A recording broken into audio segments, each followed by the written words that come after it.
Bien, el día de hoy vamos a ver la presentación, ¿verdad? Sí, doctor. El día de hoy vamos a ver los fármacos antitiroideos y fármacos tiroideos. Las hormonas tiroideas son hormonas que se producen fundamentalmente en la glándula tiroides, la cual está ubicada en la región peritraqueal. Está compuesta por dos lóbulos, derecho e izquierdo, y un istmo que los une a ambos lóbulos. Sus principales hormonas son la tiroxina o T4, que contiene 65% de yodo, y la triiodtironina, que tiene 59% de yodo. A diferencia de otras hormonas, las hormonas tiroideas se sintetizan fuera de las células, ya están fuera de las células, no se sintetizan en el interior de las células. Son las únicas que se sintetizan fuera de las células. Y se sintetizan a través de la utilización de la proteína que es la tiroglobulina, una proteína que se encuentra conformando el coloide de este coloide, o esta matriz coloidal de los acinos tiroideos. Las células tiroideas tienen una parte basal y una parte apical. La parte apical colinda con la matriz, esta matriz gelatinosa del coloide, y donde ahí se vierte esta proteína que es la tiroglobulina. Ahí también existe esta enzima muy importante que es la peroxidasa tiroidea o TPO. Por el otro lado hay un transportador sin porte que va a introducir el yodo de la sangre hacia el interior de la célula y de ahí transferirla hacia el coloide. Una vez están en el coloide, por acción de la peroxidasa tiroidea, va a producir el proceso de iodinación de los residuos de tirosina, ¿ya? De tirosina.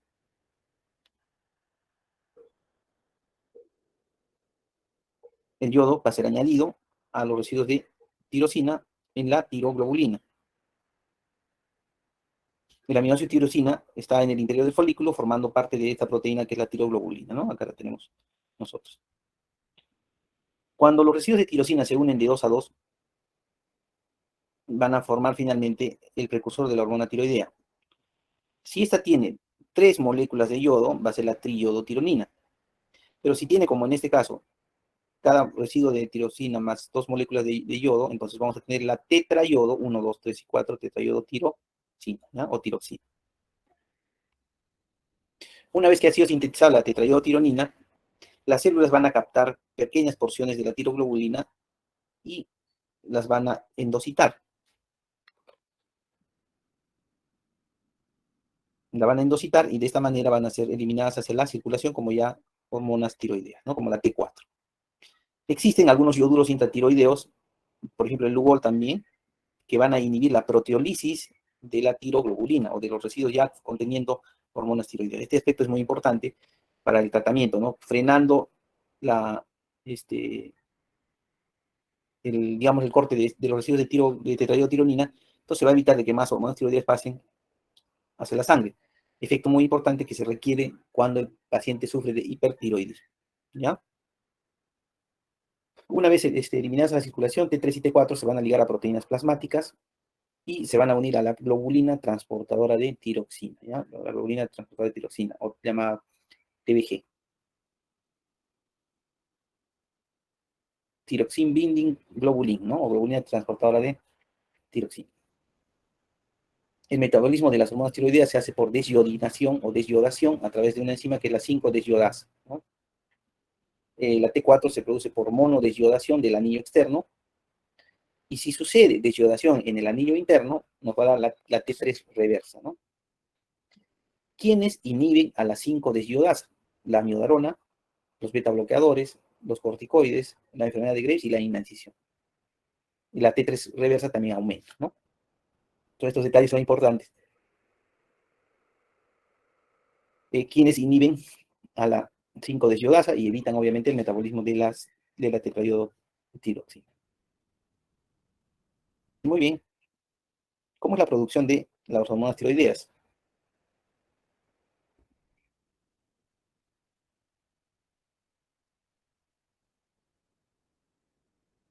Usualmente, la síntesis por día es mayor, como les decía, en forma de T4, 75 microgramos, y 25% o 25 microgramos se producen por T3 por día, ¿no? también la misma cantidad se puede producir de T3 reversa.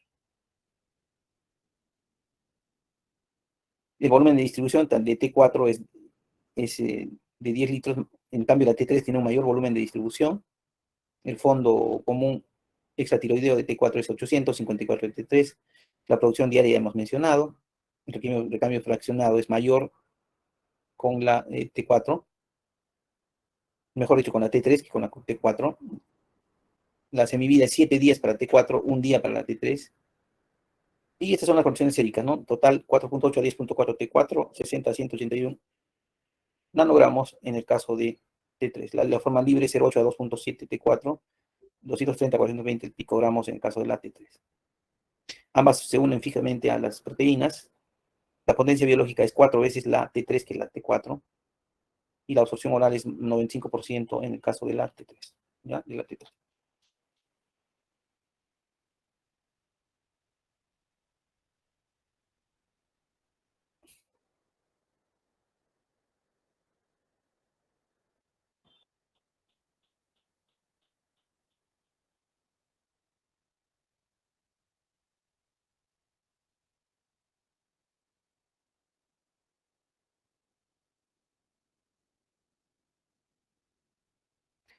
Con relación a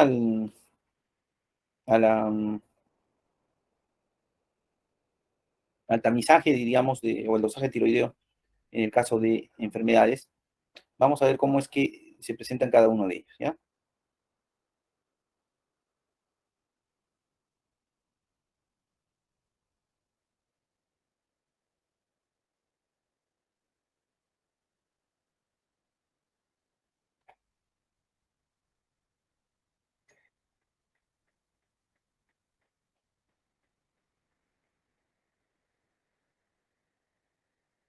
Por ejemplo, la enfermedad de Graves, ¿no?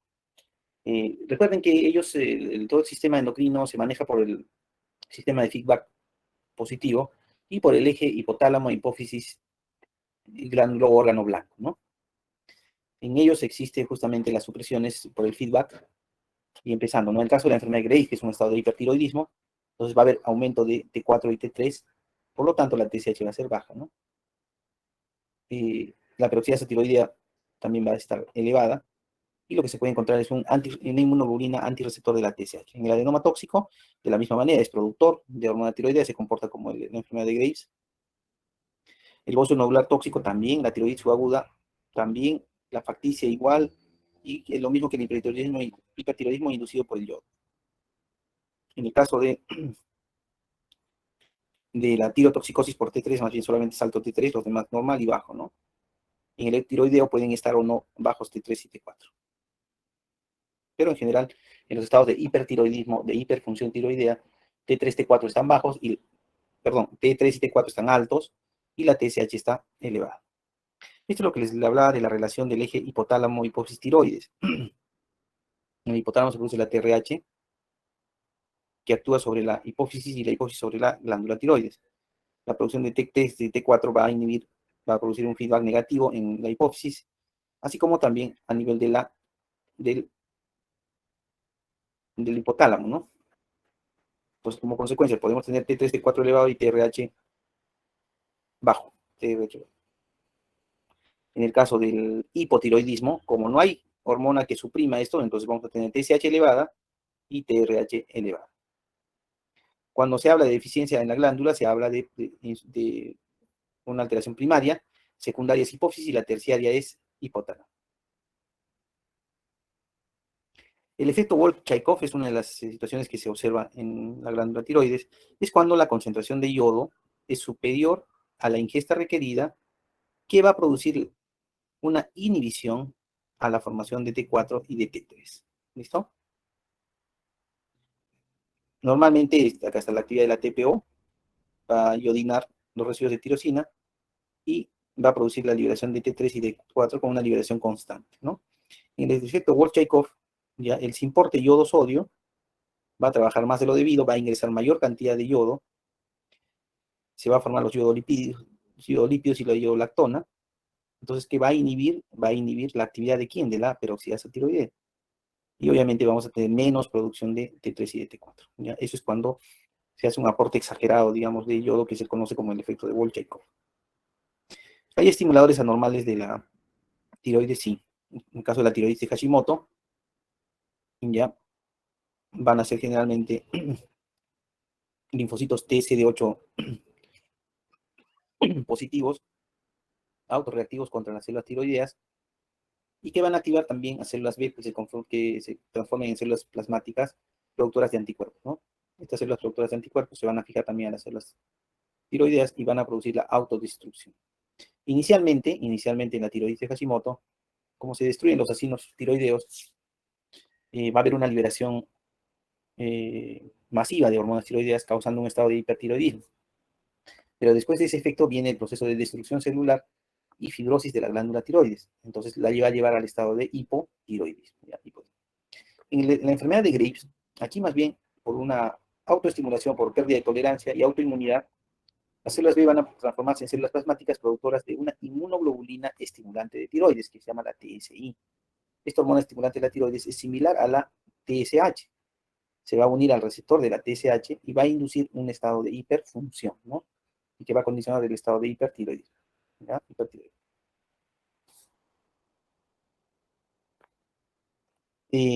Vamos a hablar de la hormona tiroidea en sí. La tiroxina se absorbe en duodeno, en ilio, es afectada su absorción por los alimentos, los fármacos, la acidez gástrica y la flora intestinal. Su biodisponibilidad es 80%, en hipertiroidismo aumenta la eliminación de T3 y T4 y disminuye su vida media, ¿no? Algunos fármacos aumentan el metabolismo de T3 y T4, como la rifampicina, el fenobarbital, la carbamazepina, la fenitoína y el imatinib. En el embarazo va a aumentar la globulina fijadora de tiroides. ¿Cuál es el mecanismo de acción? El mecanismo de acción de las hormonas tiroideas es que tienen un receptor en el citoplasma, se une a la hormona, va a ingresar hacia el núcleo y va a estimular los elementos de respuesta hormonal, produciendo la síntesis de proteínas. ¿Ya? Esto va a generar que se incremente, por ejemplo, la proteína fijadora de tiroglobulina, ¿no? Para que sea transportada y que transporte T3 y T4. ¿Cuáles son los efectos fisiológicos de las hormonas tiroideas? Tienen que ver con el crecimiento, desarrollo, función y conservación de todos los tejidos. Tienen que ver fundamentalmente con el desarrollo del sistema nervioso central, del sistema muscular y los órganos reproductivos. Tiene que ver con la producción de calor o termogénesis. Tiene que ver con el metabolismo de los carbohidratos, proteínas y lípidos y vitaminas. Tiene que ver con la secreción y degradación de catecolaminas, cortisol, estrógenos, testosterona e insulina. Va a activar al sistema simpático con la adrenalina y sus efectos cardiovasculares. ¿Ya? En el caso del fármaco sintético tenemos la levotiroxina. Tiene buena estabilidad y uniformidad, es de bajo costo y su vida media es bastante larga, hasta de 7 días. ¿Ok? Eso con relación a los fármacos tiroideos. ¿Qué pasa cuando hay hiperfunción? Cuando hay hiperfunción hay que dar medicamentos que frenen la síntesis de hormonas tiroideas. Y en ese grupo vamos a encontrar el grupo farmacológico de fármacos antitiroideos. De ese grupo de fármacos antitiroideos vamos a tener a las tioamidas, ¿no? Dentro de las tioamidas tenemos el metimazol y el propiltiuracil. Actualmente contamos con tabletas de carbimazol también.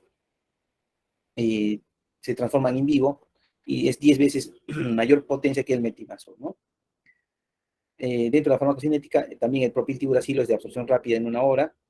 Su volumen de distribución es igual en el agua corporal total.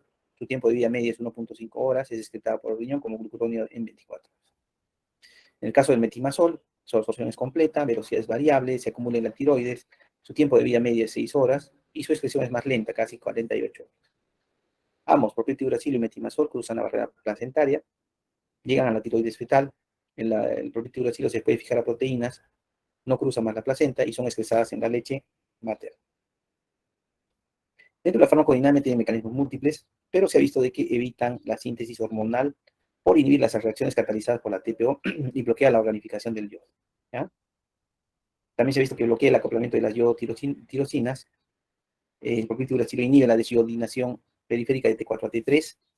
Solo inhiben la síntesis, más no su liberación. Ojo, recuerden que se está liberando a través del coloide. Solamente inhiben la síntesis, ¿no? Dentro de sus reacciones adversas, 3 a 12% de los pacientes pueden presentarlo. Pueden presentar náuseas y trastornos gastrointestinales y disgeusia, ¿no? O la discapacidad para reconocer el alimento. El más común de los síntomas es la erupción pruriginosa maculopapular, 4 a 6%, puede haber vasculitis y erupción lupoide, ¿ya? Pero los más graves son la hepatitis con propiltiuracilo y la ictericia colestásica, que son letales. La complicación más peligrosa es la agranulocitosis, la producción pobre de granulocitos menor de 500 células por milímetro cúbico, que se presenta en 0,1 o 0,5% de personas, más en ancianos y a mayores dosis. Tiene sensibilidad cruzada, 50%, entre ambos, entre propiltiuracilo y metimazol, por lo que no se debe intercambiar, ¿no? Acá tenemos, miren, la granulocitosis, falta de granulocitos, y esta erupción maculopopular pruriginosa. Los ioduros son otro tipo de fármacos usados ya desde el año 1940. Desde ese año son usados los ioduros. Inhiben la organificación y la liberación de hormonas. Esa es su principal acción. Recuerden que con las tioamidas inhibimos la síntesis, ahora necesitamos frenar la liberación, ¿no?, de los ya formados, porque ya hay formados, ¿no? Los ioduros disminuyen el volumen, la vascularidad y la fragilidad de la glándula hiperplásica, pueden producir hipertiroidismo por el fenómeno de base 2 o hipotiroidismo secundario. La dosis de 6 miligramos por día anulan la proteólisis de la tiroglobulina y pueden mejorar los síntomas de 2 a 7 días. Los ioduros generalmente son indicados para tratamiento prequirúrgico antes de la cirugía. Pueden incrementar las reservas de yoduro y pueden retardar la acción de tioamidas o el yodo radiactivo. Por lo tanto, se debe usar después de indicar las tioamidas. No usar en el embarazo, cruza la barrera placentaria y causa bocio fetal. Dentro de las reacciones adversas tenemos erupción acneiforme, hinchazón de las glándulas salivales, úlceras en las mucosas, conjuntivitis, la disgeusia o regusto metálico, trastornos hemorrágicos y reacción anafilactoide, ¿no? Miren esta reacción acneiforme que se produce con el uso de los ioduros. El yodo 131 es un radiofármaco, es el único que se utiliza para tratar la tirotoxicosis. Se administra por vía oral, dando la solución para ingerir. Su absorción es rápida, es incorporada rápidamente a los folículos de almacenamiento. Su efecto depende de la emisión de rayos beta. Su vida media eficaz es de 5 días. Destruye el parénquima tiroideo. Produce turgencia y necrosis epiteliales, rotura de folículos, edema e infiltración leucocitaria. Es de fácil administración, eficaz, de bajo costo y no causa o ausencia de dolor. Atraviesa la barrera placentaria y es excretado por la leche materna. No olvidar que el yodo radioactivo es un radiofármaco. Tiene que tener todas las condiciones del caso para recibir el tratamiento. Recuerden que una persona normal cercana al paciente puede producirle también un estado de hipotiroidismo por transmisión, ¿no? Entonces, mucho cuidado con él. Otros fármacos, tenemos los beta bloqueadores sin actividad simpaticolítica, como el metoprolol, el propranolol y el atenolol, ¿no? Propranolol en tirotoxicosis a dosis mayores, como 160 miligramos por día, puede disminuir la concentración de T3 en 20%, de acuerdo a su objetivo de inhibir la conversión de T4 a T3. Muy bien. En el caso del hipotiroidismo, en este caso el hipotiroidismo es por un estado de hipofunción de la glándula tiroides y una falta de producción de hormonas tiroides. Dentro de los síntomas produce mucho cansancio, letargia, falta de motivación, pérdida de memoria, depresión, cambios de ánimo, pérdida de la audición, aumenta de peso, hay dolores musculares, interrupción del sueño, uñas quebradizas, cejas escasas, hinchazón de la cara, eh, alteraciones en el fondo de la retina, alteraciones en la frecuencia cardíaca y las contracciones musculares. ¿Cómo se hace el diagnóstico de hipotiroidismo? Haciendo dosaje de TSH4 y TSH.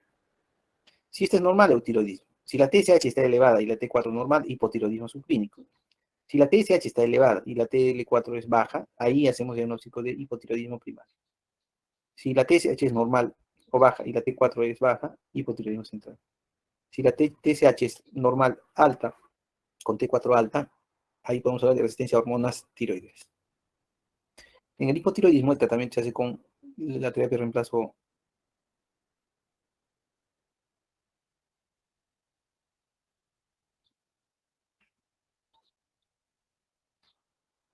en el caso del hipotiroidismo se hace con terapia de reemplazo hormonal. En este caso vamos a administrar levotiroxina. En lactantes la dosis es de 10 a 15 microgramos por kilo por día. En adultos de 1.7 microgramos por kilo día. La absorción disminuye con alimentos como la soya, el salvado o el café. Fármacos como los el ciprofloxacino, el colesterol, omeprazol, sulfato ferroso, carbonato de calcio, antiácido, ¿no? No olvida que en este periodo hay que vigilar el crecimiento y el desarrollo de los niños. Su tiempo de vida media es 7 días. Debe hacerse un control de dosaje de TSH para mantener un objetivo terapéutico de 0,5 a 2,5 mil unidades por litro. Su efecto generalmente se ve a las 8 semanas. En ancianos e hipotiroidismo de larga data o cardiopatía primaria, dosis pequeñas, 12,5 a 25 microgramos por 2 semanas y luego aumentar a 25. Las reacciones adversas son angina de pecho, arritmia en adultos, nerviosismo, intolerancia al calor, palpitaciones, taquicardia, adelgazamiento. En ancianos empeora la fibrilación auricular y acelera la osteoporosis. En niños, la reacción adversa a medicamentos es insomnio, inquietud y aceleración de maduración y crecimiento óseo. ¿Ya? O sea, promueve el crecimiento óseo. En los casos, por ejemplo, de coma mixedematoso, la levotiroxina se da a dosis altas de 300 a 40 microgramos por vía endovenosa, más hidrocortisona. En el hipotiroidismo y embarazo o infertilidad se debe aumentar la dosis de levotiroxina 30 a 50%. En el hipotiroidismo subclínico, el tratamiento siempre y cuando la TSH sea mayor de 10. En el hipotiroidismo fármaco inducido debe darse amiodarona. En el hipertiroidismo hemos dicho ya que la enfermedad de Graves es la más importante, es un bocio tóxico difuso, es la más grave y más común de la tirotoxicosis, que se caracteriza por tirotoxicosis, bocio, oftalmopatía, exoftalmos y dermopatía tiroidea. Afecta más a mujeres, 5 veces más, y la edad entre 20 y 40 años. Dentro del cuadro clínico tenemos producción de uno o ambos globos oculares, oftalmos, nerviosismo, dificultad para dormir, insomnio, fatiga, palpitaciones, pérdida de cabello, mirada fija, náuseas y vómitos, piel caliente, bocio, aumento de la frecuencia cardíaca y temblor en las manos. En la enfermedad de Graves ya hemos visto nosotros de qué se trata de la producción de una inmunoglobulina estimulante de la tiroides, de la tiroides. Entonces estimula el receptor y hace de cuenta que es la TSH la que está iniciando el efecto, cosa que no es así. Para el hipertiroidismo se da beta bloqueadores, tionamidas, yodo radioactivo y cirugía. En el caso de terapia de jóvenes, debe darse beta bloqueo, tionamidas, yodo radioactivo y cirugía. En personas jóvenes, metimazol es mejor que el clopidogrel, salvo en el embarazo, ¿no? Requiere observación por 12 a 18 meses. El metimazol de 20 a 40 miligramos de 4 semanas, mantenimiento de 5 a 15 miligramos por día. En el clopidogrel se da 100 a 150 miligramos cada 8 horas, disminuye la conversión de T4 a T3. Se evidencia erupción cutánea y agranulocitosis como reacciones adversas más graves, que pueden ser precedidas por faringitis o fiebre alta o uso de antibióticos. Aquí tenemos el mecanismo de acción. Acá está el coloide, acá está la célula folicular y acá está la sangre, ¿no? Los tiosinatos y el perclorato van a bloquear el simporte yodo hipersodio. El exceso de yoduro va a producir una saturación de la peroxidasa tiroidea y más que todo inhibe a la desyoadinasa.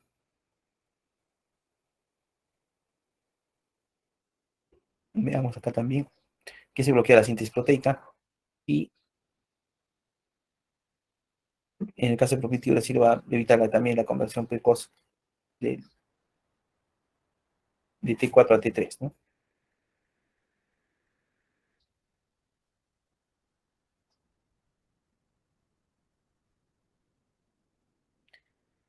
¿Alguna pregunta?